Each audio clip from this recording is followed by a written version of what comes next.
സപ്തമസ്കന്ധത്തിലേക്ക് പ്രവേശിക്കുമ്പോൾ പരീക്ഷത്തിൻ്റെ ഒരു സംശയമാണ്, എല്ലാവരെയും ഒരുപോലെ കാണണം, എല്ലാത്തിലും ഈശ്വരഭാവമുണ്ട്, എല്ലാത്തിലും ഭഗവത് ചൈതന്യമുണ്ട് എന്നൊക്കെ പറയുമ്പോൾ ഭഗവാൻ എന്താ എല്ലാവരെയും ഒരുപോലെ കാണാത്തത്?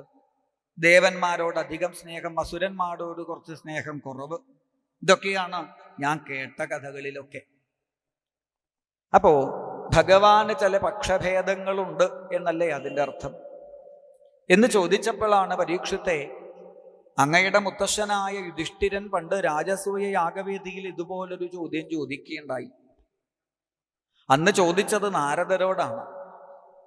രാജസൂയം എന്ന മഹായാഗം നടത്തി പാണ്ഡവന്മാര് ആ യാഗവേദിയിൽ വെച്ച് ശ്രീകൃഷ്ണ ഭഗവാന്റെ പാദപൂജ ചെയ്യുമ്പോൾ ശിശുപാലൻ എന്നുള്ള പരമദുഷ്ടൻ കൃഷ്ണനെ ശകാരിച്ചു. ശകാരം അതിര് കടന്നതും ഭഗവാൻ തൻ്റെ സുദർശന ചക്രം അയച്ച് ശിശുപാലന്റെ ശിരസ് ഛേദിച്ചു. ശിശുപാലന്റെ ശരീരത്തിൽ നിന്ന് സകലരും നോക്കി നിൽക്കെ ഒരു ജ്യോതിസ് ഭഗവാന്റെ പാദത്തിലേക്ക് ലയിക്കുന്നതായ കാഴ്ച കണ്ടപ്പോ തിരുനാമം ജപിച്ചതായ സകല ഭക്തന്മാരുടെയും ഉള്ളില് ഒരു സംശയം, അല്ല, ചീത്ത വിളിച്ച ശിശുപാലന് മോക്ഷം കിട്ടി, നാമം ജപിക്കണം, നമ്മളൊക്കെ ഇപ്പോഴും നാമം ജപിച്ചുകൊണ്ടിരിക്കുന്നു, നാമം ജപം നിർത്തിയാലോ, ചീത്ത വിളി നമുക്കും തുടങ്ങിയാലോ എന്നുള്ള ഭാവത്തില് എല്ലാവരും അത്യാശ്ചര്യത്തോടു കൂടിയിട്ട് ഈ ഒരു രംഗം കണ്ടുകൊണ്ട് നിൽക്കുമ്പോഴാണ് രാജസൂയ യാഗത്തിന് നേതൃത്വം കൊടുക്കുന്ന പാണ്ഡവശ്രേഷ്ഠനായ ധർമ്മപുത്ര മഹാരാജാവ് അടുത്തിരിക്കുന്ന നാരദരോട് ചോദിച്ചത്, നാരദ മഹർഷേ, ഈ കൃഷ്ണൻ എന്തിനാ ഇങ്ങനെ മോക്ഷം കൊടുത്തത്?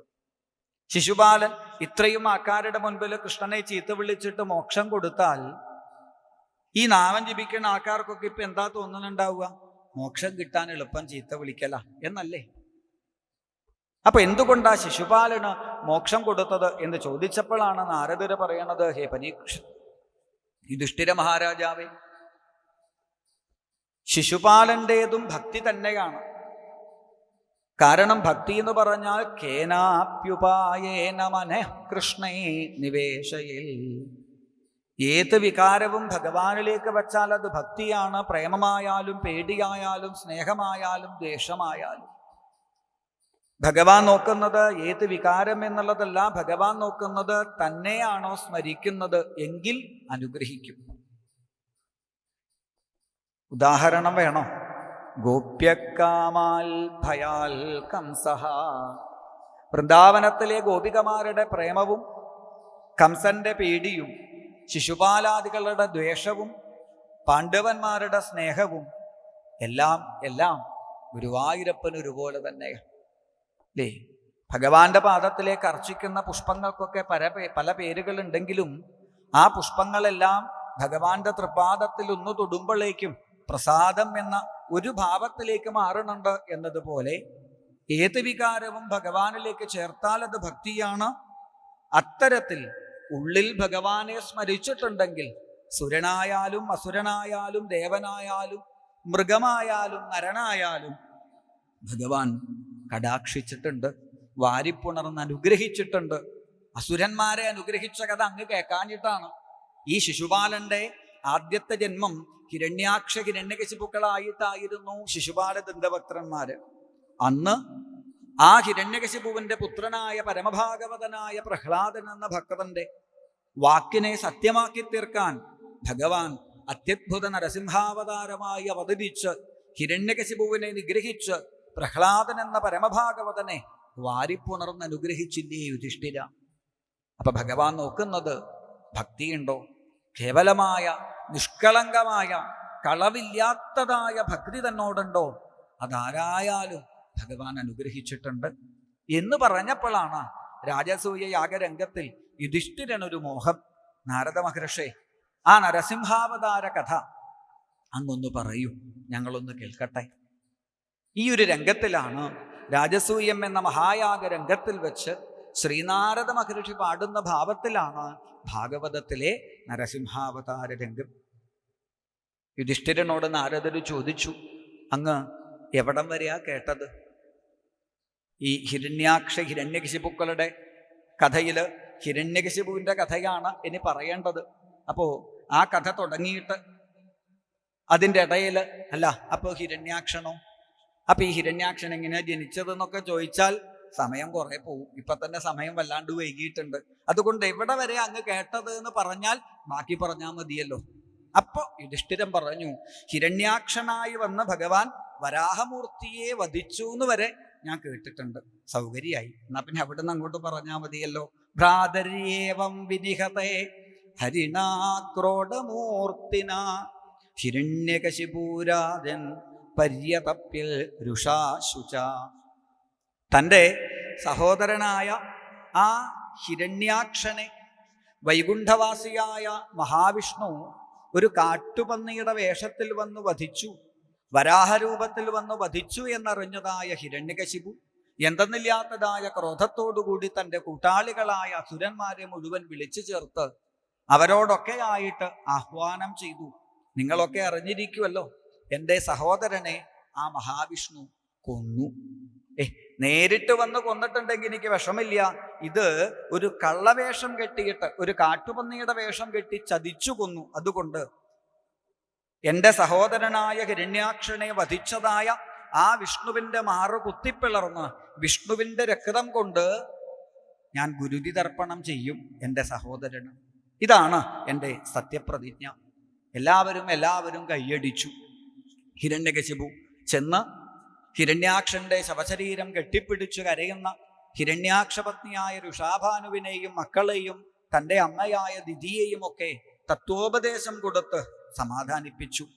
ശരീരം പഞ്ചഭൂതാത്മകമാണ് എന്നും ആ പഞ്ചഭൂതാത്മകമായ ശരീരം ഇന്നല്ലെങ്കിൽ നാളെ ഈ പഞ്ചഭൂതങ്ങളിലേക്ക് തിരിച്ചു ലയിക്കേണ്ടതാണ് എന്നും അതിനകത്തുള്ളതായ നിത്യമായ ചൈതന്യം അത് നാശമില്ലാത്ത വസ്തുവാണ്. അതുകൊണ്ട് ഹിരണ്യാക്ഷൻ, നമ്മളൊക്കെ സ്നേഹിച്ച ഈ ശരീരത്തിനകത്തുണ്ടായിരുന്നതായ ആ ചൈതന്യം അത് നശിക്കാതെ ഉണ്ട്. അതുകൊണ്ട് വിഷമിക്കരുത് എന്നൊക്കെ പരമതത്വം പറഞ്ഞുകൊടുത്ത് ഈ ദിതിയെയും സഹോദരിയെയും ഒക്കെ സമാധാനിപ്പിച്ച് ഹിരണ്യകശിപു പുറപ്പെട്ടു കഠിനമായ തപസ്സിന്. സതേപേ മന്ദരദ്രോണ്യാം തപ പരമദാരുണം.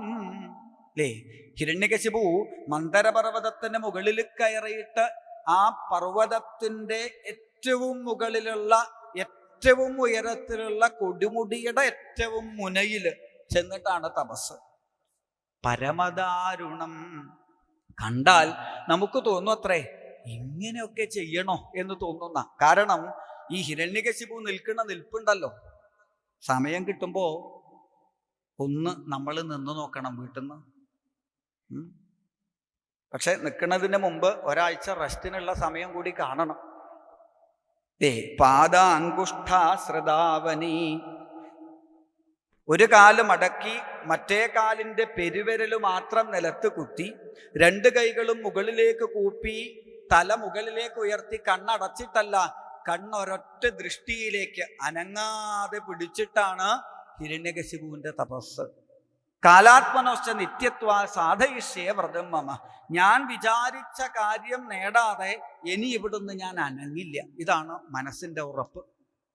അല്ലേ, പറയുമ്പോൾ ഈ പറഞ്ഞ തപസ്സിലാണെങ്കിലും ഒരു ഉറപ്പ് നമ്മളെക്കാൾ ഈ അസുരന്മാർക്കാണോ എന്ന് തോന്നും ചിലപ്പോൾ. ഏതായാലും ആ തപസ് കാലങ്ങൾ അനേകം കഴിഞ്ഞു. ഋതുക്കൾ മാറി മാറി വന്നു. ഹിരണ്യകശിപുവിൻ്റെ ശരീരം മുഴുവൻ ചിതൽപുറ്റു വന്ന് മൂടി. അതിനകത്തുള്ള മജ്ജയും മാംസവും രക്തവും ഒക്കെ പലതരം പക്ഷികൾ, പക്ഷി മൃഗാദികള് ഭക്ഷണമാക്കി കഴിച്ചു. ഇപ്പോ പ്രാണാഹി അസ്ഥിഷുശേരതെ, ഒരസ്ഥികൂടം മാത്രം. അപ്പോഴും തപസ്സിന് മാറ്റണ്ടായില്ല. കഠിനമായ ആ ഹിരണ്യകശിപുവിൻ്റെ തപസ്സിൻ്റെ ശക്തി കൊണ്ട് ദേവലോകം പോലും എന്തെന്നില്ലാത്ത ഒരു ചൂട് വ്യാപിക്കാൻ തുടങ്ങി. വല്ലാണ്ട് ചൂടെടുക്കാൻ തുടങ്ങി. ചൂടങ്ങനെ കൂടിയപ്പോ ഇതാവോ ചൂടധികം എന്ന് ആദ്യം വിചാരിച്ചു. അതിൻ്റെ ചൂടൊന്നല്ല, ഇത് ഭൂമിയിൽ നിന്ന് വരുന്ന ചൂടാ. എവിടെന്നാ ഈ ചൂട്? അപ്പോഴാണ് ദേവന്മാര് മനസ്സിലാക്കിയത് ഹിരണ്യകശിപുവിൻ്റെ തപസ്സിൻ്റെ പ്രഭാവമാണ്. ബ്രഹ്മാവിനെയാണ് ഹിരണ്യകശിപു തപസ് ചെയ്യണത്. ചെന്ന് ബ്രഹ്മാവിനോട് പറഞ്ഞു, എത്രയും പെട്ടെന്ന് ആ ഹിരണ്യകശിപുവിൻ്റെ തപസ് ഇല്ലാണ്ടാക്കണം. കാരണം ഇവൻ ഇങ്ങനെ തപസ് തുടർന്നു പോവുകയാണെങ്കിൽ അങ്ങ് വരം കൊടുത്ത് ഞങ്ങളുടെ നേരെയാണല്ലോ ആദ്യം വരിക, ഞങ്ങളൊന്നും അപ്പോഴേക്ക് ബാക്കിയുണ്ടാവില്ല, എങ്ങനെയെങ്കിലും തപസ് നിർത്തൂ എന്ന് പറഞ്ഞതും ബ്രഹ്മാവ് ഹിരണ്യകശിപുവിൻ്റെ മുൻപിൽ അവതരിച്ചു. നോക്കുമ്പോൾ ഒരു ചെതൽപ്പുറ്റു മാത്രമേ ഉള്ളൂ.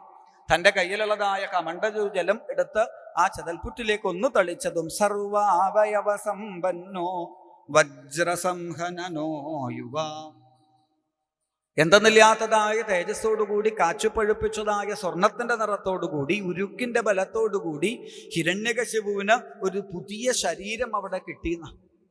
തൻ്റെ ആ ശരീരത്തിന്റെ തേജസ്സും ബലവും ഒക്കെ കൂടി കണ്ടപ്പോ ഹിരണ്യകശിപുവിനുണ്ടായ സന്തോഷത്തിന് അതിരില്ല. ആരാ തന്നെ ചോദിച്ചിട്ടൊന്നുമല്ല, ചോദിക്കാണ്ട് തന്നെ തനിക്ക് ഇത്ര വലിയ അനുഗ്രഹം തന്നത് ആരാ എന്ന് മുകളിലേക്ക് നോക്കിയപ്പോഴാണ് പുഞ്ചിരിച്ചുകൊണ്ടിരിക്കുന്ന നാൻമുഖനായ ബ്രഹ്മാവിനെ കണ്ടത്. ഹർഷാശ്രുപുളകോദ്ഭേദ, ആനന്ദം കൊണ്ട് കണ്ണുകൾ നിറഞ്ഞ ആ ഹിരണ്യകശിപു ബ്രഹ്മാവിനെ അതിഗംഭീരമായിട്ടങ്ങ് സ്തുതിച്ചു.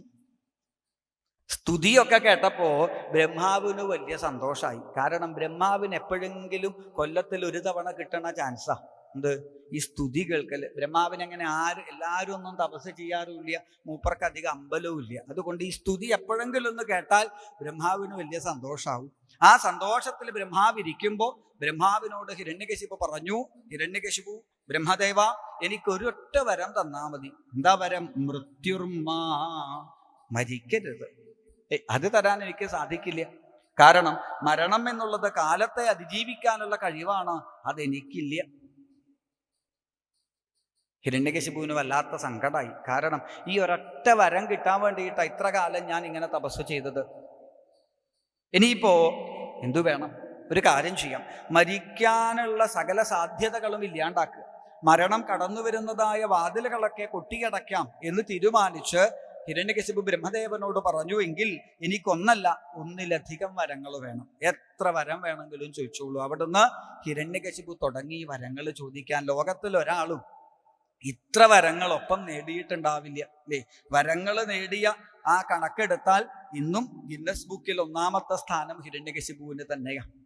ഹേ ബ്രഹ്മദേവ, എനിക്ക് രാത്രി മരിക്കരുത്, പകല് കൊല്ലരുത്, ആകാശത്ത് വെച്ച് കൊല്ലരുത്, ഭൂമിയിൽ വെച്ച് കൊല്ലരുത്, മനുഷ്യന്മാര് കൊല്ലരുത്, മൃഗങ്ങൾ കൊല്ലരുത്, അകത്ത് വെച്ച് കൊല്ലരുത്, പുറത്തു വെച്ച് കൊല്ലരുത്, രാത്രി കൊല്ലരുത്, പകല് കൊല്ലരുത്, ജീവനുള്ളത് കൊണ്ട് ചാവരുത്, ജീവനില്ലാത്തത് കൊണ്ട് ചാവരുത്, യക്ഷന്മാര്, ഗന്ധർവന്മാര്, ചാരണന്മാര്, കിന്നരന്മാര് ഇവരൊന്നും കൊല്ലരുത്, വെള്ളത്തിൽ മുങ്ങിച്ചാവരുത്, വിഷം കഴിച്ച് മരിക്കാനിട വരരുത്. ഇങ്ങനെ വരങ്ങൾ അനേകം അനേകം അനേകം ഹിരണ്യകശിപു വാരിക്കൂട്ടി എന്ന് മാത്രമല്ല, തൊൽ വിസൃഷ്ടേഭ്യോ, വല്ലതും ഒഴിഞ്ഞു പോയിട്ടുണ്ടോ? വേണ്ട. ബ്രഹ്മദേവ, അങ്ങയുടെ സൃഷ്ടിയിൽപ്പെട്ട ഒരു വസ്തുക്കളെ കൊണ്ടും എനിക്ക് മരണം ഉണ്ടാവരുത്. ആയി. ഇനിയിപ്പോ ഒന്നും ഉണ്ടാവില്ല. കാരണം ബ്രഹ്മാവ് സൃഷ്ടിച്ചതല്ലേ ഉള്ളൂ ഈ ലോകത്ത് മുഴുവൻ എന്ന് ഹിരണ്യകശിപു ചിന്തിച്ചു. പക്ഷേ ഈ ബ്രഹ്മാവിനെ സൃഷ്ടിച്ച ഒരാൾ താഴെയുണ്ട് എന്ന് മറന്നുപോയി ഹിരണ്യകശിപു. ഇവിടെ സകല വരങ്ങളും ബ്രഹ്മാവിൽ നിന്ന് നേടിയതായ ഹിരണ്യകശിപു ത്രിലോകങ്ങളെയും തൻ്റെ കാൽക്കീഴിൽ ഒതുക്കി സകലതരത്തിലും നാമം ജപം നിർത്തി. ഭഗവാന് ശക്തി പകരുന്നതായ ക്ഷേത്രങ്ങൾ, ആശ്രമങ്ങൾ, നാമജപങ്ങൾ, ഹോമങ്ങൾ, ദാനം, തപസ്, യജ്ഞം ഇതൊക്കെ ഇല്ലാണ്ടാക്കി. ഒരു സ്ഥലത്തും ഇനി നാരായണനാമം ജപം കേൾക്കാൻ പാടില്ല എന്ന നിയമമിറക്കി.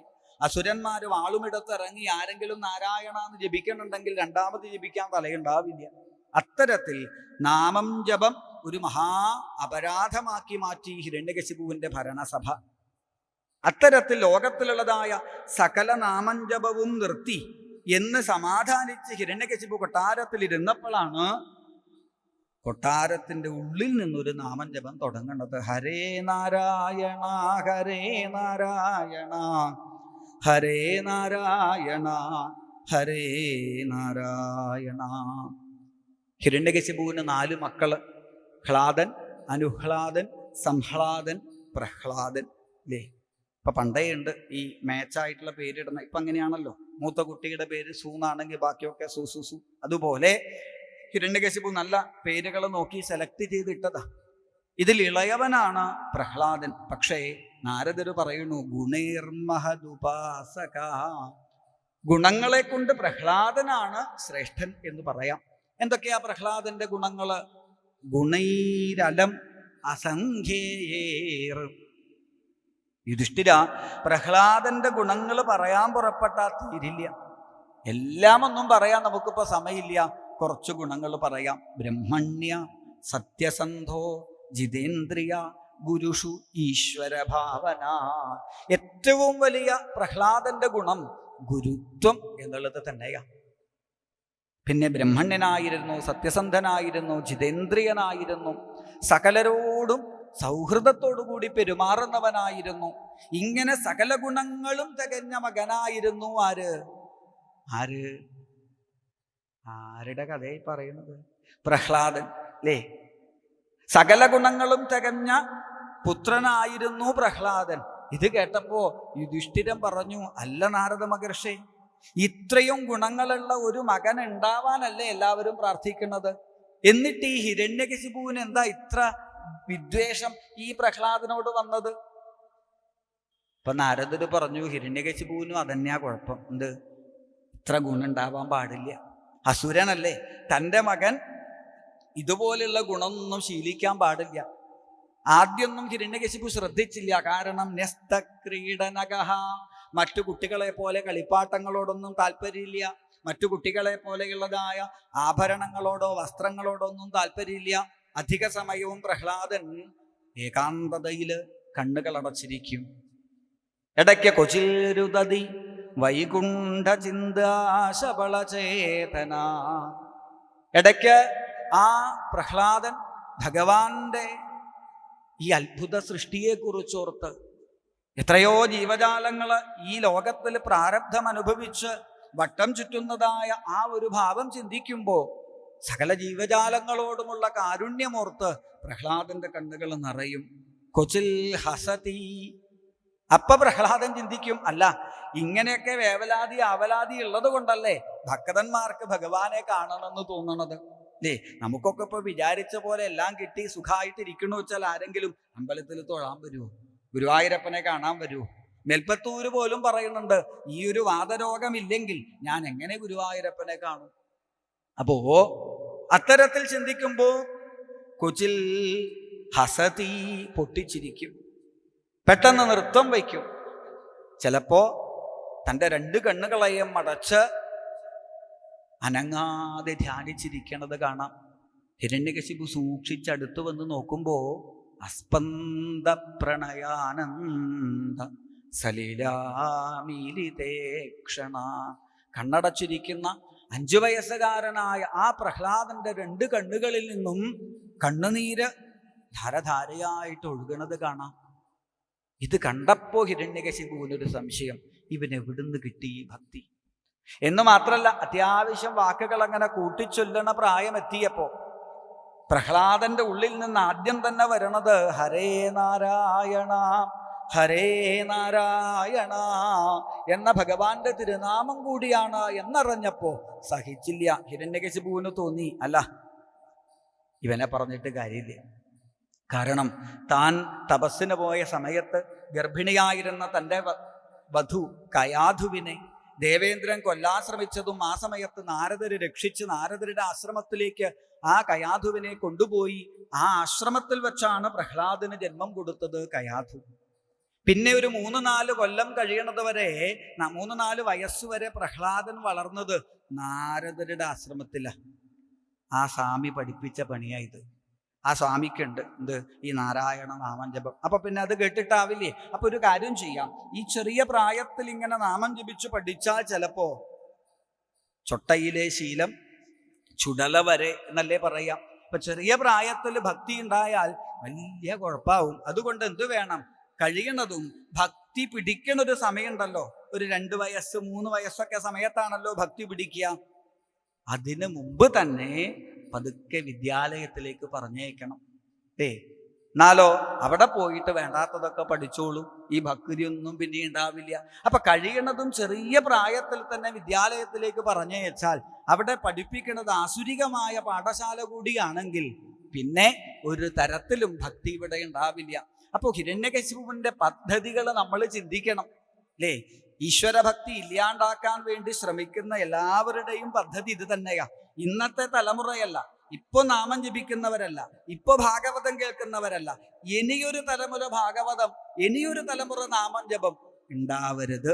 അതിന് മുളയിലെ അവരുടെ ഉള്ളിലേക്ക് ഈ അസുര വിത്ത്, അസുര സ്വഭാവം കയറ്റാൻ വേണ്ടി തീരുമാനിച്ച് ഹിരണ്യകശിപു പ്രഹ്ലാദനെ പറഞ്ഞയച്ചു പാഠശാലയിലേക്ക്. ഷണ്ടാമർക്കന്മാര് അസുരധർമ്മത്തെ പഠിപ്പിക്കാൻ പരമാവധി പ്രഹ്ലാദന്റെ മുൻപിൽ ശ്രമിച്ചു. ഒരിക്കൽ ഹിരണ്യകശിപു പ്രഹ്ലാദനെ തൻ്റെ അരികിലേക്ക് വിളിച്ചു. പ്രഹ്ലാദ, കുറച്ചു ദിവസമായില്ലേ നീ ഇപ്പൊ പാഠശാലയിൽ പോവാൻ തുടങ്ങിയിട്ട്? നീ പഠിച്ചത് മുഴുവനൊന്നും പറഞ്ഞു തരണ്ട, കാരണം എനിക്ക് വലിയ പഠിപ്പൊന്നും ഇല്ലാത്തതുകൊണ്ട് അതൊന്നും മനസ്സിലാവില്ല. പക്ഷേ നീ പഠിച്ചതിൽ വെച്ച് ഉത്തമമായത്, നല്ലതെന്താണ്, അതൊന്ന് പറഞ്ഞു തരൂ എന്ന് പറഞ്ഞപ്പോഴാണ് പ്രഹ്ലാദൻ ആ ഹിരണ്യകശിപുവിന്റെ മടിയിലിരുന്ന് ഭഗവത് ഭക്തിയുടെ 9 ഭാവങ്ങളെ നമുക്കായി പറഞ്ഞു തരുന്നത്. ശ്രവണം, കീർത്തനം, വിഷ്ണോ സ്മരണം, പാദസേവനം, അർച്ചനം, വന്ദനം, ദാസ്യം, സഖ്യം, ആത്മനിവേദനം. ഭക്തിയുടെ 9 പടവുകൾ. ഉയർന്ന ഭക്തിയിലേക്ക് എത്താൻ ഏറ്റവും ശ്രേഷ്ഠം ശ്രവണം, കേൾക്കുക. പറ്റാവുന്നിടത്തോളം, സാധിക്കുന്നിടത്തോളം ഈ 2 കാതുകളിൽ കൂടിയിട്ട് ഭഗവാന്റെ മഹിമകളെ കേട്ട് 2 കാതുകളിൽ കൂടിയിട്ടും ഹൃദയത്തിലേക്ക് ആ ഭഗവാന്റെ മഹിമകളെ നിറച്ചു കഴിഞ്ഞാൽ ഹൃദയം നിറഞ്ഞ് ആ ഭഗവാന്റെ മഹിമകള് നാവിൽ കൂടിയിട്ട് പുറത്തേക്ക് വരും. അത്തരത്തിൽ നമ്മൾ പോലും അറിയാതെ ഭഗവാന്റെ നാമം, നമ്മൾ പോലും അറിയാതെ ഭഗവാന്റെ ഈശ്വര മഹിമകള് നമ്മുടെ നാവിൽ നിന്ന് പുറത്തേക്ക് ഒഴുകാൻ തുടങ്ങും. ഭഗവാനെ സ്മരിക്കാനും കീർത്തിക്കാനും അർച്ചിക്കാനും വന്ദനം ചെയ്യാനും ഭഗവാന്റെ ദാസനാണ് എന്ന ഭാവവും, അതിനും മുകളില് സഖ്യം. ഭഗവാൻ ആരാ? എൻ്റെ കൂട്ടുകാരൻ, എൻ്റെ സന്തോഷത്തിൽ എന്നോടൊപ്പം പങ്കുചേരുന്ന, എൻ്റെ സങ്കടത്തിൽ എൻ്റെ കണ്ണുനീരൊപ്പാൻ എന്നോടൊപ്പം നിൽക്കുന്ന എൻ്റെ ഒരു കൂട്ടുകാരനാ ഭഗവാൻ. അതിനും മുകളിലൊരു ഭക്തിയുണ്ട്, ആത്മനിവേദനം. അവിടെ ഞാനില്ല, എൻ്റേതില്ല, സർവവും ഭഗവാന് സമർപ്പിച്ചതായ ആ പരമഭക്തിയിലേക്ക് ഉയരാൻ ശ്രവണം, കേൾക്കണം. അപ്പോ എവിടെ നിന്ന് തുടങ്ങണം? ഭഗവാന്റെ നാമം കേൾക്കണം. അല്ല, അച്ഛനോട് ഇപ്പൊ ഇതൊന്നും പറഞ്ഞു തന്നിട്ട് കാര്യമില്ല. അച്ഛൻ വരുന്നുണ്ട് എന്ന് അറിഞ്ഞാൽ പിന്നെ ആരെങ്കിലും നാരായണ എന്നല്ല നാളെ കാണാമെന്നും കൂടി പറയാൻ ധൈര്യപ്പെടില്ല. കാരണം നാന്ന് കേട്ട അപ്പ തല പോവും. അപ്പോ അതുകൊണ്ട് അച്ഛന് ഞാൻ നാമം ജപിച്ചു തരാമെന്നും പറഞ്ഞ് പ്രഹ്ലാദൻ ഹിരണ്യകശിപുവിന്റെ പടിയിൽ നിന്ന് ഹരിനാരായണ നാമജപങ്ങ് തുടങ്ങിയതും സഹിച്ചില്ല. വധ്യതാം, ഇതിനെ കൊന്നോളൂ. ദുഷ്ടന്മാരായ അസുരന്മാര് പല വിധത്തിൽ പ്രഹ്ലാദനെ വധിക്കാൻ ശ്രമിച്ചു. ഒടുക്കം അവരൊക്കെ പരാജയപ്പെട്ടു. തിരിച്ച് പാഠശാലയുടെ ഒരു ഭാഗത്ത് വരുണപാശം കൊണ്ട്, മുൾ കയറുകൊണ്ട് പ്രഹ്ലാദനെ അവിടെ വിരിഞ്ഞു കെട്ടി. ഒന്നുകിൽ ഇത് പട്ടിണി കടന്ന് ചാവട്ടെ, ഇല്ലെങ്കിലോ യാവൽ ഗുരുർ ഭാർഗവ ആഗമിഷ്യതി, ഗുരുനാഥനായ ശുക്രാചാര്യര് വരട്ടെ, എന്നിട്ട് എന്തെങ്കിലും പരിഹാരം ചെയ്യാം എന്ന് തീരുമാനിച്ചു. അങ്ങനെ ഇരിക്കെ ഒരിക്കൽ പ്രഹ്ലാദന്റെ കൂട്ടുകാരായ അസുരപാലകന്മാര് പ്രഹ്ലാദന്റെ ചുറ്റുമായിട്ട് വന്നു ചേർന്നു. അവരൊക്കെ പ്രഹ്ലാദനോട് ചോദിച്ചു, പ്രഹ്ലാദ, എന്തിനാ ഈ ചെറിയ പ്രായത്തിൽ ഇങ്ങനെ ഭക്തിയൊക്കെ? ഭക്തി എന്നൊക്കെ പറയണത് അതൊക്കെ കുറെ വയസ്സായിട്ട് ചെയ്യേണ്ട കാര്യല്ലേ? ഇപ്പൊ നമുക്ക് കളിക്കണം, ധാരാളം പഠിക്കാനുണ്ട്, ധാരാളം സമ്പാദിക്കണം, വിവാഹം കഴിക്കണം, കുട്ടികളെ വളർത്തണം. ഇങ്ങനെയൊക്കെ കഴിഞ്ഞ് അവസാനം വയസ്സാവുമ്പോ എപ്പോഴാ ഭഗവാനെ ആശ്രയിക്കാൻ പോണ്ടത്? എപ്പോഴാ തപസ് ചെയ്യാൻ പോണ്ടത്? എപ്പോഴാ നാമം ജപിക്കാൻ പോണ്ടത്? എപ്പോഴാ സപ്താഹത്തിന് പോണ്ടത്? എന്നാണെങ്കിൽ അവസാനം മക്കളൊക്കെ വലുതായി, അവർക്ക് മക്കളായി, വീട്ടിൽ സമാധാനം കിട്ടണില്ല, സ്വൈരം കിട്ടണില്ല എന്നൊക്കെ ആവുമ്പോൾ വേണം നാമം ജപിക്കാൻ. അപ്പോഴാണ് നമ്മൾ പാടേണ്ടി വരിക, നരനായിങ്ങനെ ജനിച്ചു ഭൂമിയിൽ നരകവാരിധി നടുവിൽ ഞാൻ, ഈ നരകത്തിൽ നിന്നും എന്ന് അവസാന കാലത്ത് ഇത് നരകമായിട്ട് തോന്നണുണ്ടെങ്കിൽ അതുവരെ നാമം ജപിക്കാത്തതിൻ്റെ കുഴപ്പമല്ലേ?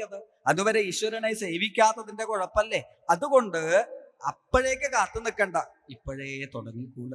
കാരണം കൗമാര ആചരേൽ പ്രാജ്ഞോ ധർമാൻ ഭാഗവതാനിഹ ദുർലഭം മാനുഷം ജന്മ തദപ്യധ്രുവം അർത്ഥതം. മാരന്റെ ചാപമേൽക്കാത്തതായ കൗമാരപ്രായം. കുട്ടിക്കാലത്ത് നമ്മുടെ ഉള്ളില് കുനിഷ്ടില്ല, കുശുമ്പില്ല, പരദൂഷണില്ല, അസൂയയില്ല, ഒരു തരത്തിലുള്ളതായ ദുഷിച്ച വികാരവുമില്ല. അതുകൊണ്ട് ഭഗവാനെ ഹൃദയത്തിലേക്ക് കൊണ്ടുവരാൻ ഒരു ബുദ്ധിമുട്ടുമില്ല. അങ്ങനെയുള്ളതായ കളങ്കമില്ലാത്ത ഹൃദയത്തിലേക്ക് ഭഗവാനെ അങ്ങ് പ്രതിഷ്ഠിച്ചാൽ പിന്നെ നമുക്ക് പേടിക്കാനില്ല.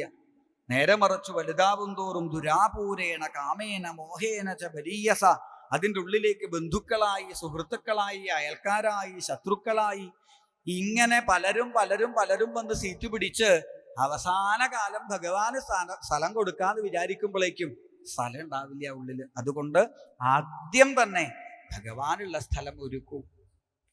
അല്ല പ്രഹ്ലാദ, വയസ്സായിട്ടും ഞാനേ ഭാഗവത വായനയൊക്കെ തുടങ്ങണം എന്ന് വിചാരിച്ചിട്ടുണ്ട്. ഇപ്പൊ സമയമില്ല കേട്ടോ. റിട്ടയർഡായാൽ പിന്നെ പണിയൊന്നുമില്ലല്ലോ അല്ലേ എന്നാണ് വിചാരിക്കുക. റിട്ടയർഡായിട്ട് തുടങ്ങാം എന്ന് വിചാരിച്ചിട്ടാ എന്നിട്ട് റിട്ടയർഡായ ഒരാൾ എന്നോട് പറഞ്ഞു, റിട്ടയർഡ് ആവണതിന് മുമ്പ് ജോലിക്ക് പോകാനെങ്കിലും സമയം ഉണ്ടായിരുന്നു, ഇപ്പൊ ഒട്ടും സമയമില്ല അല്ലേ. അപ്പോ ഇപ്പൊ സമയമുണ്ടെങ്കിൽ ഇപ്പൊ ചെയ്തോളാന്നല്ലാണ്ടേ നാളേക്ക് വച്ചാൽ ഒരു ഗ്യാരണ്ടി ഇല്ല നമുക്ക്. അധ്രുവം വെള്ളത്തിലെ നീർക്കുമിള പോലെ അല്ലേ, നാളെ കാണാട്ടോ എന്നൊക്കെ നമ്മൾ പറയുന്നുണ്ടെങ്കിലും ഒരു ഗ്യാരണ്ടി പേപ്പറും നമ്മുടെ കയ്യിലില്ല അല്ലേ. അപ്പൊ ഏത് നിമിഷവും ഇല്ലാണ്ടാകുന്നതായ ഈ ഒരു ജന്മത്തില് ഭഗവാനെ സേവിക്കാൻ ഒരു സമയം വരും, കാത്തിരിക്കരുത്. നാമം ജപിക്കാൻ ഒരു അവസരം വരട്ടെ, കാത്തിരിക്കരുത്. നാവുണ്ടോ, നാമം ജപിക്കാനുള്ള ആഗ്രഹമുണ്ടോ, ഇപ്പോ ഇവിടെ വച്ച് നാമം ജപിക്കൂ എന്ന് പ്രഹ്ലാദൻ പറയേണ്ട താമസം സകല അസുര ബാലകന്മാരും പറഞ്ഞു, പ്രഹ്ലാദ എങ്കിലൊന്ന് ജപിച്ചു തരൂ. സത്യം പറയട്ടെ, നിന്റെ നാമം ജപം കേൾക്കുമ്പോഴേ ഞങ്ങൾക്കും ഇടയ്ക്കിടയ്ക്ക് തോന്നാറുണ്ട് ജപിച്ചാലോ. കാരണം മധുരം മധുരം ഹരിനാമം മാമകരസനയിലനു നിമിഷം അലയായുയരുമ്പോൾ ആനന്ദത്തിൻ കുളിർബാഷ്പം. ആ മധുരമധുരമായിട്ടുള്ളതായ നിന്റെ നാമജപം കേൾക്കുമ്പോഴേ ഞങ്ങൾക്കും അറിയാണ്ട് നാവെന്ന് ജപിക്കണം എന്ന് തോന്നാറുണ്ട്. പക്ഷേ നിന്റെ അച്ഛനെ പേടിച്ചിട്ടാ സത്യം പറഞ്ഞാൽ ഇത്ര കാലം ജപിക്കാണ്ടിരുന്നത്. ഇപ്പൊ നീ പറഞ്ഞപ്പോഴുണ്ടല്ലോ, നാളേക്ക് ഇനി ഞങ്ങൾ ഉണ്ടാവുമോന്ന് അറിയില്ലല്ലോ, അതുകൊണ്ട് ഇനി നിന്റെ അച്ഛൻ ഞങ്ങളുടെ തലയെടുത്താലും കുഴപ്പമില്ല, അതിനു മുമ്പ് ഒന്ന് നാമം ജപിക്കണം പ്രഹ്ലാദ ഞങ്ങൾക്ക് എന്ന് പറയേണ്ട താമസം. എങ്കിൽ നിങ്ങൾ തയ്യാറാണോ? ഞാൻ ജപിച്ചു തരാം എന്ന് പറഞ്ഞ പ്രഹ്ലാദൻ ഹരേ നാരായണ ഹരേ നാരായണ ഹരേ നാരായണ ഹരേ നാരായണ എന്ന് ആ ഭഗവാന്റെ തിരുനാമം അവിടെ ജപിച്ചതും ഓരോ അസുര ബാലകന്മാരും ആ ഭഗവാന്റെ നാമത്തെ അങ്ങനെ ഏറ്റെടുത്തു. ആ കൊട്ടാരത്തിനകത്ത് ഭഗവാന്റെ ഹരിനാമം ഉയർന്ന് എവിടെ ആ നാമതരംഗങ്ങൾ ചെന്ന് തട്ടുന്നുവോ അവിടെ മുഴുവൻ ഭഗവത് ചൈതന്യം നിറഞ്ഞു. തൂണിലും തുരുമ്പിലും മണ്ണിലും വെണ്ണിലും നിറഞ്ഞു നിൽക്കുന്നവനായ ഭഗവാൻ ആ നാമജപ തരംഗമായിട്ട് ശബ്ദബ്രഹ്മസ്വരൂപിയായിട്ട് പ്രപഞ്ചത്തില് ഹിരണ്യകശിപുവിന്റെ കൊട്ടാരത്തിലെ സർവചരാചരങ്ങളിലും സർവഭാവങ്ങളിലും പ്രവേശിച്ചു എന്നാണ്. കാരണം ഹിരണ്യകശിപു എവിടേക്കാ ചൂണ്ടുക എന്നറിയില്ല, പ്രഹ്ലാദൻ എവിടെ ചൂണ്ടിയാലുണ്ടെന്നേ പറയുള്ളൂ എന്ന് ഉറപ്പാ. അതുകൊണ്ട് തൂണിലും സർവചരാചരങ്ങളിലും ഭഗവാൻ അവിടെ ചൈതന്യമായിട്ട് നിറഞ്ഞു. ഒടുവിൽ ഹിരണ്യകശിപു ചാടി വന്നു.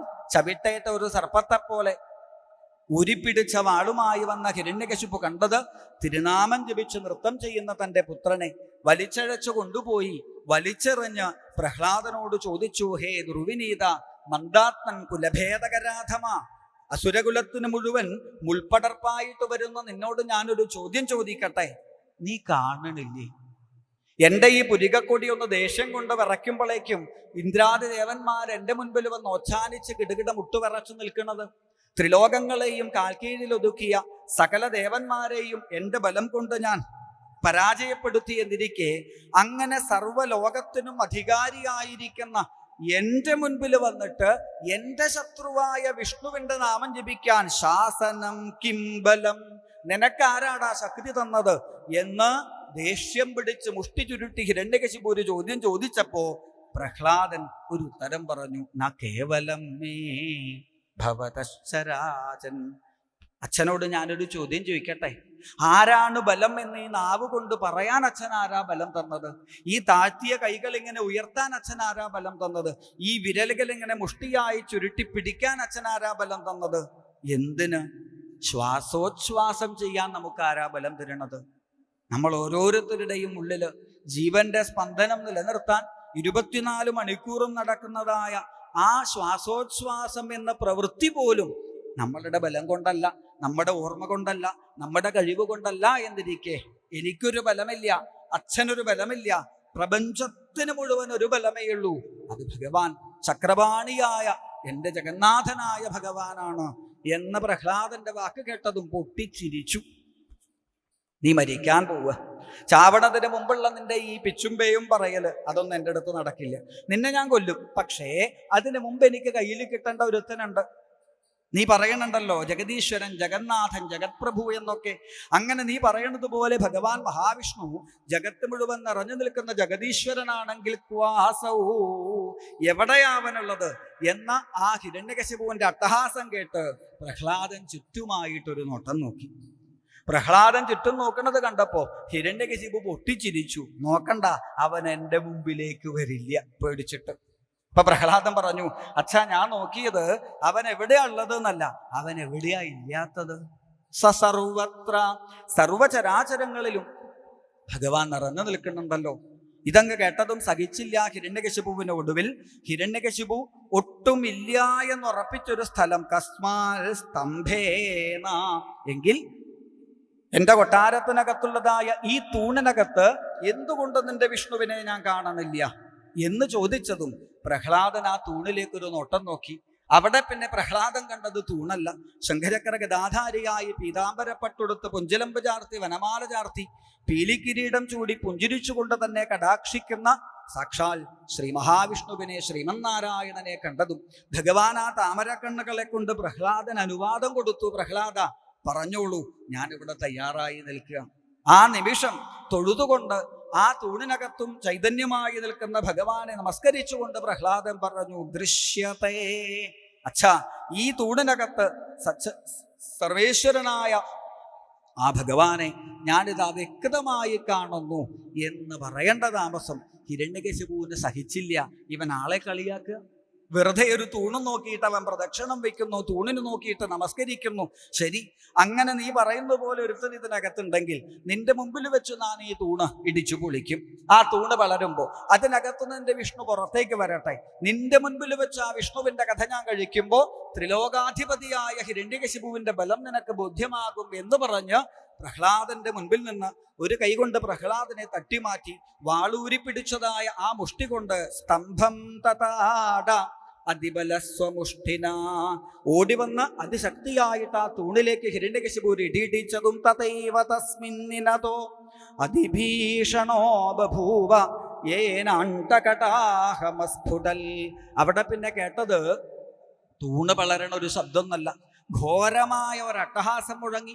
ആ അട്ടഹാസത്തിൽ അണ്ടകടാഹങ്ങൾ കിടകിട വിറച്ചു, സൂര്യചന്ദ്രന്മാര് പേടിച്ചൊളിച്ചു, സമുദ്രം കരകയറി വന്നു, പർവ്വതങ്ങൾ ചിരിഞ്ഞു വീണു, അഗ്നിപർവ്വതങ്ങൾ പൊട്ടിത്തെറിക്കാൻ തുടങ്ങി.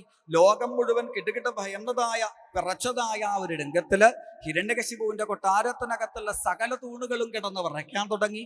താൻ ഇടിച്ചതായ ആ തൂണ് സാവധാനത്തിൽ നടുവിൽ കൂടി പിളരണതായിട്ട് ഹിരണ്യകശിപു കണ്ടു. അതിനകത്തുനിന്ന് എന്തെന്നില്ലാത്തതായ ഒരു ചൈതന്യം പുറത്തേക്ക് അഗ്നിസ്ഫുലിക്കങ്ങൾ തെറിച്ചു വരുന്നതായിട്ട് കണ്ടു. ആ ഒരു ചൈതന്യം ഇറങ്ങി തൻ്റെ നേരെ വരുന്നതായിട്ട് തോന്നിയതും ഹിരണ്യകശിപു ഓരോ അടി പിറകോട്ട് വെച്ചു. തൻ്റെ മുൻപിലേക്ക് അടുത്തേക്ക് ആ അത്ഭുത രൂപം വരുന്നുണ്ട് എന്ന് കണ്ടപ്പോൾ കണ്ണു തുറന്നൊന്ന് നോക്കാൻ പോലും സാധിക്കാത്ത ആ തേജസ്, അതിനെ ഒന്ന് നോക്കാൻ സാധിക്കാതെ കണ്ണടച്ച് ഹിരണ്യകശിപു പിറകോട്ട് നടന്നു. ഒടുവിൽ ധൈര്യം സംഭരിച്ച് തൻ്റെ കണ്ണുകളെ തിരുമ്മി ഹിരണ്യകശിപു അടിമുതല് കാണാൻ ശ്രമിച്ചു. കണ്ടത് പൊഞ്ചിലമ്പണ്ണിൻ്റെതായ പാതാരവിന്ദം, അതിന് മുകളില് ഞുറിഞ്ഞുടുത്തതായ പീതാംബരപ്പട്ട്, അതിന് മുകളിൽ വിരിഞ്ഞതായ വക്ഷസ്സിൽ ആടിയുലയുന്നതായ പലതരം ആഭരണങ്ങൾ, 16 കൈകൾ, അതിൽ 12 കൈകളിൽ പലവിധത്തിലുള്ള ആയുധങ്ങൾ, 4 കൈകളിൽ കൂട്ടിമുട്ടുമ്പോൾ തീപ്പൊരി പറക്കുന്നതായ നഖായുധങ്ങൾ. അപ്പോഴൊന്നും ഹിരണ്യകശിപു പതറിയില്ല. കാരണം ദേവൻ കൊല്ലില്ല, മനുഷ്യൻ കൊല്ലില്ല, ഗന്ധർവൻ കൊല്ലില്ല, ചാരണൻ കൊല്ലില്ല എന്നൊക്കെ സമാധാനിച്ച് അവിടുന്ന് മുകളിലേക്ക് നോക്കിയപ്പോഴാണ് അഹോ, അവിടുന്ന് പിന്നെ ഭാവമൊക്കെ മാറി. ഒന്ന് മുകളിലേക്ക് നോക്കിയപ്പോൾ കണ്ടത് കേശഭാരം കിരീടവും ഉയർത്തിപ്പിടിച്ച പടുകൂറ്റൻ ചെവികളും ആടിപ്പറക്കുന്നതായ വെളുത്ത സദാരോമങ്ങളും കനൽക്കട്ട പോലെ തിളങ്ങുന്നതായ 2 ഉണ്ടക്കണ്ണുകളും കൊടുങ്കാറ്റ് പോലെ ശ്വാസോച്ഛ്വാസം ചെയ്യുന്നതായ നാസികാദ്വാരങ്ങളും ഗുഹ പോലെ തുറന്നിരിക്കുന്ന വായുവിൽ നിന്ന് പുറത്തേക്ക് നീണ്ടുവരുന്ന 2 മഞ്ഞ ദംഷ്ട്രകളും നീട്ടിവെച്ചതായ രക്തം ഇറ്റിറ്റി വീഴുന്നതായ ആ ഘോരമായ നാവും കണ്ടതും ഹിരണ്യകശിപു പേടിച്ചൊരടി പിറകോട്ട് വെച്ചു. പിന്നെ ഉറപ്പിച്ചു, നൂനം വിഷ്ണുരയം, കള്ളവേഷം കെട്ടുന്നതായ വിഷ്ണുവിന്റെ മറ്റൊരു വേഷം കെട്ട എന്നുറപ്പിച്ച് കയ്യിൽ വാളും പരിചയമേന്തി ആ നരസിംഹമൂർത്തിയുടെ മാരടത്തിലേക്ക് കുതിച്ചു ചാടി ഹിരണ്യകശിപു. തന്റെ മാരടത്തിലേക്ക് കുതിക്കിച്ചു വരുന്നതായ ആ ഹിരണ്യകശിപുവിനെ ഭഗവാൻ തന്റെ 4 തൃക്കൈകളെ കൊണ്ട് വാരി മാരടത്തിലേക്ക് ഒന്ന് ചേർത്തു പിടിച്ചു. എത്രയായാലും വൈകുണ്ഠത്തിൽ നിന്ന് തന്നെ വിട്ടുപോയ തൻ്റെ ഭൃത്യന്മാരിൽ ഒരാളല്ലേ, എത്ര കാലായി ഇങ്ങനെ ഒന്ന് കാണാണ്ട് എന്ന ഭാവത്തില് ഒന്ന് മാരടത്തിലേക്ക് ചേർത്തു പിടിച്ചതും ഉതറി മാറി അതിഗംഭീരമായിട്ടുള്ളതായ യുദ്ധതന്ത്രങ്ങള്. ആ യുദ്ധം സന്ധ്യ കഴിയണതായ സമയം വരെ നീണ്ടുനിന്നു. ഒടുവിൽ ക്ഷീണിച്ചവശനായ ഹിരണ്യകശിപുവിന്റെ ശരീരത്തെ വലിച്ചഴച്ച് കൊണ്ടുവന്ന് ഉമ്മറപ്പടയിലേക്ക് ഭഗവാൻ അവിടെ ചാടിക്കയറിയിരുന്ന് തൻ്റെ മടിത്തട്ടിലേക്ക് തൃപ്പാദം കൊണ്ട് ആ ശരീരത്തെ തട്ടി മലർത്തിക്കിടത്തി 2 കൈകളുള്ളതായ നഖായുധങ്ങളെ കൊണ്ട് ഗരുഡൻ സർപ്പത്തെ പിടിക്കുന്നത് പോലെ അവിടെ ഇറുകിപ്പിടിച്ചു. അവിടെ അമർത്തിയതും ഹിരണ്യകശിപുവിന്റെ മാരിടം ഉയർന്നു വന്നു. അവിടെ വിരിഞ്ഞു നിൽക്കുന്നതായ ആ മാരിടത്തിലേക്ക് ഭഗവാൻ ഒന്ന് കടാക്ഷിച്ചു. അതിനകത്ത് തനിക്കായി നൽകാൻ ആ ഹൃദയ സരോരുഹം, ഹൃദയമാകുന്ന താമരപ്പൂവ് കരുതി വച്ചിരിക്കണോ എന്ന് കണ്ടതും നഖാങ്കുരോൽപാടിത, കൂട്ടിമുട്ടുമ്പോൾ തീ പറക്കുന്നതായ ആ തൃക്കൈകളിലെ നഖായുധങ്ങളെ ഭഗവാൻ തൃക്കൈകളെ മുകളിലേക്ക് അവിടെ ഉയർത്തി ബ്രഹ്മാദി ദേവന്മാരെ മുഴുവൻ ഒന്ന് കടാക്ഷിച്ചു.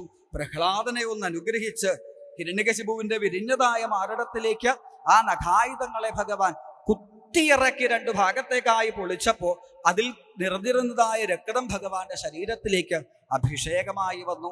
ഭഗവാന്റെ ഭാവം ആകെ മാറി. ചുടുകണ്ടകളോടുകൂടിയിട്ട് ആ ഭഗവാൻ നഖായുധങ്ങളെ ഹിരണ്യകശിപുവിന്റെ മാരടത്തിനകത്തേക്ക് കൊണ്ടുപോയി അതിനകത്തുള്ള സകല അവയവങ്ങളെയും വാരി പുറത്തേക്കിട്ടു. അതിനകത്തേക്ക് നാവ് കൊണ്ടുപോയി അതിനകത്തുള്ള രക്തം മുഴുവൻ വലിച്ചു കുടിച്ചു. ശേഷിച്ചതായ കുടൽമാലയെ തന്റെ കണ്ഠത്തില് തിരുവാഭരണമായി ചുറ്റിവെച്ച് ഹിരണ്യകശിപുവിന്റെ ശരീരത്തെ വലിച്ചെറിഞ്ഞ് ഘോരഘോരമായി അട്ടഹസിച്ചു നിൽക്കുന്നതായ അത്യദ്ഭുത നരസിംഹാവതാരം കണ്ട് ബ്രഹ്മാദികള്, നാരദാദികള്, സിദ്ധഗന്ധർവ ചാരണ പന്നകാദികള് ഒന്ന് സ്തുതിക്കാൻ പോലും ശക്തിയില്ലാതെ അത്ഭുതത്തോടുകൂടി നോക്കി നിന്നു. സാത്വിക ബ്രഹ്മം, സത്വഗുണമൂർത്തി, നിഷ്കള ബ്രഹ്മം എന്നൊക്കെ കരുതിയിരുന്നതായ ആ സത്വമൂർത്തിയായ മഹാവിഷ്ണുവിന്റെ ഈ അത്ഭുതാഭാവം കണ്ട് എങ്ങനെ സ്തുതിക്കും, എങ്ങനെ നമസ്കരിക്കും എന്നറിയാതെ അവരൊക്കെ വിഷമിച്ചപ്പോഴാണ് പ്രഹ്ലാദൻ എന്ന പരമഭാഗവതനിത ഒരു നമസ്കാരം കൊണ്ട് ആ ഭഗവാന്റെ പൊഞ്ചിലം പണിഞ്ഞ പാദത്തിലേക്ക് ഒരൊറ്റ നമസ്കാരം കൊണ്ട് ഭഗവാനെ അവിടെ ശാന്തനാക്കുന്നത്. പാദത്തിൽ നമസ്കരിച്ച പരമഭാഗവതനായ പ്രഹ്ലാദനെ വാരിയെടുത്ത് തൻ്റെ മടിത്തട്ടിലേക്ക് ഭഗവാൻ ഇരുത്തുമ്പോഴേക്കും ഭഗവാന്റെ നഖായുധങ്ങൾ അവിടെ മാഞ്ഞുപോയി, ദംഷ്ട്രകൾ അവിടെ മറഞ്ഞുപോയി. കനൽക്കട്ട പോലെ തടങ്ങിയിരുന്നതായ ഭഗവാന്റെ കണ്ണുകള് ക്രമേണ ആർദ്രമായി എന്നു മാത്രല്ല ആ ഭഗവാന്റെ കണ്ണുനീര് പ്രഹ്ലാദന്റെ ശരീരത്തില് ഒരഭിഷേകമായി ഭവിച്ചു. അങ്ങനെ നരസിംഹമൂർത്തിയുടെ മടിത്തട്ടിലിരിക്കുന്ന പ്രഹ്ലാദനെ തൻ്റെ മാരടത്തിലേക്ക് ചേർത്തു പിടിച്ച് കാരുണ്യത്തോടുകൂടി തന്നെ കടാക്ഷിക്കുന്ന ആ ഭഗവാനെ പ്രഹ്ലാദനിത അതിഗംഭീരമായി സ്തുതിച്ചു. ബ്രഹ്മാദയ സുരഗണാമുനയോധസിദ്ധ സത്വൈകതാനമതയോ വജസാം പ്രവാഹി നാരാധിതും പുരുഗുണൈരധുനാഭിപിപ്രു കിം തോഷ്ടുമർഹരി സമേ ഹരി ഉഗ്രജാതേ. ബ്രഹ്മാദി ദേവന്മാര് മാറി മാറി സ്തുതിച്ചിട്ടടങ്ങാത്ത അങ്ങയുടെ ക്രോധം കേവലം അസുരകുലത്തിൽ പിറന്ന ഒരു 5 വയസ്സുകാരനായ എൻ്റെ നമസ്കാരത്താൽ അസ്തമിച്ചു എന്നുണ്ടെങ്കിൽ ഭഗവാനെ അങ്ങയെപ്പോലെ ഭക്തവാത്സല്യം, അങ്ങയെപ്പോലെ ഭക്തപ്രിയൻ ഈ ലോകത്ത് വേറെ ആരുണ്ട് എന്ന ഭാവത്തിൽ പ്രഹ്ലാദൻ സ്തുതിക്കുന്നതും ആ സ്തുതി കേട്ട് സന്തോഷിച്ച് സകല ചരാചരങ്ങളെയും അനുഗ്രഹിച്ച് ലക്ഷ്മീദേവിയെ ചേർത്തിരുത്തി പ്രഹ്ലാദനോടൊപ്പം ലോകത്തെ അനുഗ്രഹിച്ച പ്രഹ്ലാദപ്രിയനായ ആ ലക്ഷ്മീ നരസിംഹമൂർത്തി നമുക്കും വേണ്ടതായ ഭക്തിയെ തന്ന് അനുഗ്രഹിക്കട്ടെ എന്ന് പ്രാർത്ഥിച്ച് ഇന്നത്തെ പ്രകരണത്തെ സമർപ്പിക്കാം.